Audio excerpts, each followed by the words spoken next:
साथियों नमस्कार। योजना गुरुजी के यूट्यूब चैनल पर आपका हार्दिक स्वागत एवं अभिनंदन।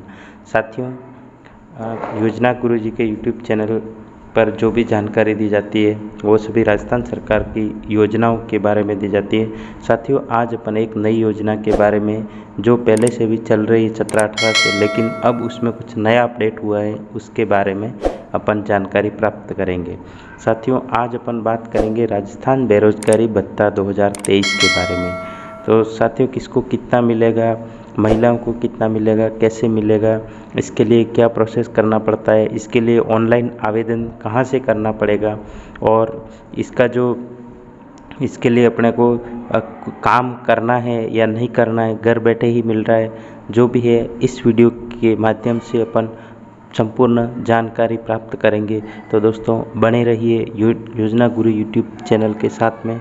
तो दोस्तों रहा नहीं जाता, तड़प ही ऐसी है ना। सब्सक्राइब करना और इस वीडियो में आप कंटिन्यू बने रहिए, आपको इसके बारे में पूरी जानकारी मिलेगी। साथियों, राजस्थान बेरोजगारी भत्ता 2023 में पहले मिलता था 3,000 रुपये, लेकिन अब इसमें कुछ बदलाव किया है, जो इस प्रकार है। पुरुषों को मिल रहा है 4,000 रुपये और महिलाओं को मिल रहा है 4,500 रुपये। तो साथियों, अब इसके लिए आप अपने को क्या करना है, इसको प्राप्त करने के लिए क्या प्रोसेस है, वो आप कंटिन्यू वीडियो में देखते रहे, स्किप नहीं करें, वीडियो को पूरा देखें, ध्यान से देखें। और जैसे इसके लिए आपको ऑनलाइन आवेदन करना है। डॉक्यूमेंट क्या क्या चाहिए, देखिए डॉक्यूमेंट में आपको 10th की 12th की मार्कशीट चाहिए, पैसा ही पैसा हो गया, BA वगैरह कर रखा है तो उसकी स्नातक की मार्कशीट चाहिए। उसके बाद में आपको इसके लिए RSCIT CC ये कंप्यूटर कोर्स होता है वो, उसके बाद 3 माह का जो कोर्स होता है वो। और अगर RSCIT का रिजल्ट वो डिग्री जो होती है डिप्लोमा वो लेट आता है, इसलिए RSCIT का रिजल्ट भी आप लगा सकते हो। इसके बाद में अपन को चाहिए जन आधार कार्ड, मूल निवास प्रमाण पत्र, आधार कार्ड की फोटोकॉपी। देखी जाती हो, ये तो चीज़ कॉमन है, जैसे अपन कहीं पे भी जाते तो अपने को आधार कार्ड लेके जाना ही पड़ता है। और साथ में आधार कार्ड के साथ में जो अपनी रजिस्टर्ड मोबाइल नंबर है, जिस पर कोई भी OTP वगैरह कुछ भी आता है तो उसके लिए आधार कार्ड के अंदर अपना जो मोबाइल नंबर है वो रजिस्टर्ड होना चाहिए। तो साथियों, अब एक आयकर एक जो आय प्रमाण पत्र है वो भी चाहिए। तो उसके लिए आपको 2 गजेटेड ऑफिसर्स के आपको साइन करवाने, जिसमें लेक्चरर या फिर कोई डॉक्टर या तो एक डॉक्टर एक लेक्चरर या फिर दोनों डॉक्टर या फिर दोनों लेक्चरर, इस तरीके से आपको गजेटेड ऑफिसर के साइन करवाने हैं। और उसके साथ में आपको पैसे भी तो चाहिए। अब पैसे चाहिए तो बैंक पैसे कहाँ दे, तो वो जो गवर्नमेंट है जो पैसे देगी आपको बैंक में, तो इसके लिए आपको बैंक डायरी भी ले जाना अति आवश्यक है। ये तो साथियों आपको चाहिए डॉक्यूमेंट इसके लिए। अब इसके लिए आपको क्या क्या किया होना चाहिए, स्नातक डिप्लोमा ज़रूरी है। और B.Ed जैसे कोई भी हो गया, B.Ed हो गया, B.Ed भी डिप्लोमा है, जैसे DLED हो गया, ये भी डिप्लोमा है।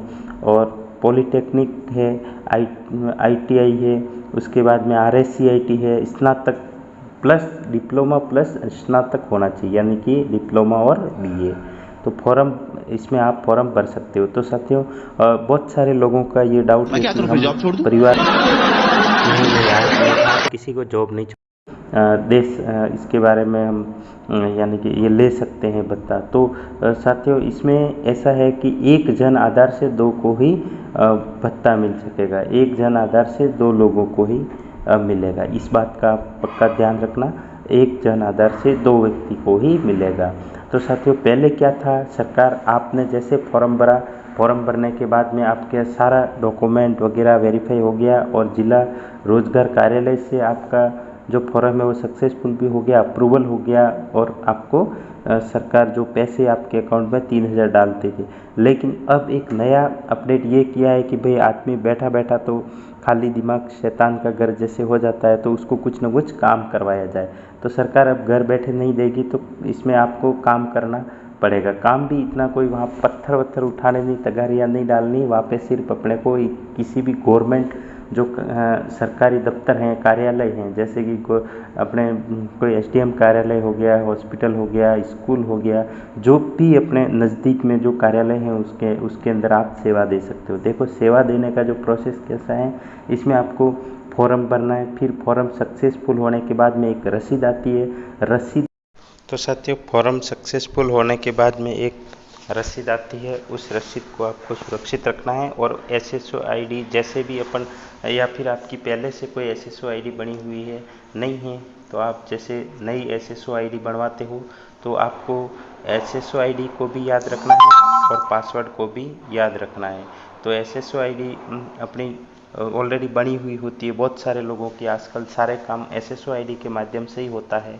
तो अगर किसी की नहीं बनी हुई है तो आप बनवा लेना, और फिर इसमें आपको इसके पासवर्ड और आईडी याद रखना है, ताकि कभी भी कुछ भी हुआ, कोई भी काम हुआ, सीधा एसएसओ मित्र पे जाके एसएसओ आईडी के माध्यम से आप उसको अपलोड करवा सकते हो।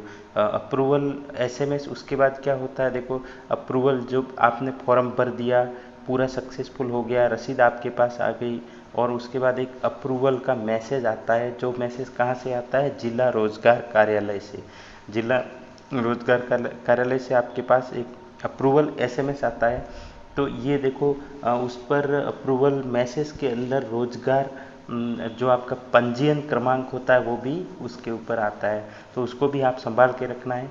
तो ये जो अप्रूवल का जो प्रोसेस है, ये देखो आप, इसमें कभी आपको टाइम 6 महीने का भी लग सकता है और 10 महीने का भी लग सकता है। आप मान लो लगभग 1 साल का भी समय इसमें लग सकता है। तो उससे आप घबराए नहीं, क्योंकि ये अप्रूवल होके आपके पास आ जाएगा। अब ये अप्रूवल होके आता कहाँ से है, ये आता है जिला रोजगार कार्यालय से। तो अब जैसे ही आपका अप्रूवल होके मैसेज आ गया, अब आपको क्या करना है, कहाँ जाना है, तो अब आपको जाना है जिला रोजगार कार्यालय में, जो कि जिला स्तर पर जिला मुख्यालय में होती है। जिला रोजगार कार्यालय में जाके आपको क्या क्या दिखाना है, देखो फॉर्म लेके जाना है, उसके बाद वो रसीद लेके जाना है, और उसके बाद आपके जो मोबाइल पर जो एसएमएस आया था वो एसएमएस लेके जाना है। तो वहाँ से क्या होता है, वो सब आपका वेरीफाई कर देते हैं, अप्रूवल, रजिस्ट्रेशन नंबर सब देख लेते थे। इसके बाद वो क्या करते हैं, आपको इंटर्नशिप ज्वाइनिंग के लिए एक लेटर निकालते हैं, जिसमें आपको इंटर्नशिप के माध्यम से, मतलब जैसे अपने कहीं बीएड और बीएसटीसी डीएलएड में जो इंटर्नशिप दी जाती है, आपके नज़दीकी स्कूलों में आप जैसे पढ़ाने जाते हैं, जो भी जो छात्र अध्यापक होते हैं, वैसे ही इसमें भी आपको इंटर्नशिप के तौर पे एक ज्वाइनिंग लेटर दिया जाएगा, जो जिला कार्यालय जिला रोजगार कार्यालय से दिया जाएगा। तो आपको करना क्या है, यहाँ पे काम क्या करना है, तो दोस्तों सरकारी कार्यालय में 4 घंटे प्रतिदिन ड्यूटी देना है। आपके नज़दीकी जो भी कार्यालय है, विद्यालय है, हॉस्पिटल है, एसडीएम कार्यालय है, कोई भी तहसील कार्यालय, आप वहाँ पे जो गवर्नमेंट हो, उसमें आपको 4 घंटे रोज ड्यूटी देना है। 4 घंटे, आप 4 घंटे, अब जैसे आप विद्यालय में दे रहे हो तो विद्यालय में आपका टाइम बिल्कुल स्कूल टाइम के हिसाब से रहेगा। 10 बजे से 4 बजे का विद्यालय है तो आपको 10 बजे से 4 बजे के बीच में कभी भी 4 घंटे, उसके बाद में और टाइम मॉर्निंग का है तो उसके हिसाब से। और संडे को अगर छुट्टी रहती है तो संडे को छुट्टी, और अगर आप किसी कार्यालय में हो तो कार्यालय में सेकंड सैटरडे को जो भी छुट्टियां रहती है उस हिसाब से आपकी छुट्टी भी रहेगी। और उसके बाद में यहाँ से आपको जिस भी कार्यालय में आप कार्यरत हो, उस कार्यालय से आपको एक हाजिरी का लेटर प्राप्त करना है, जिस पर वहाँ के जो संस्था प्रधान होंगे, उन संस्था प्रधान जो भी कार्यालय अधिकारी होगा उसके आपको सील लगा के, फिर यानी कि मोहर लगा के, फिर वो हाजिरी अप्रूवल करवा के लेके आना है। फिर क्या करना है, आपकी यानी मासिक हाजिरी चाहिए।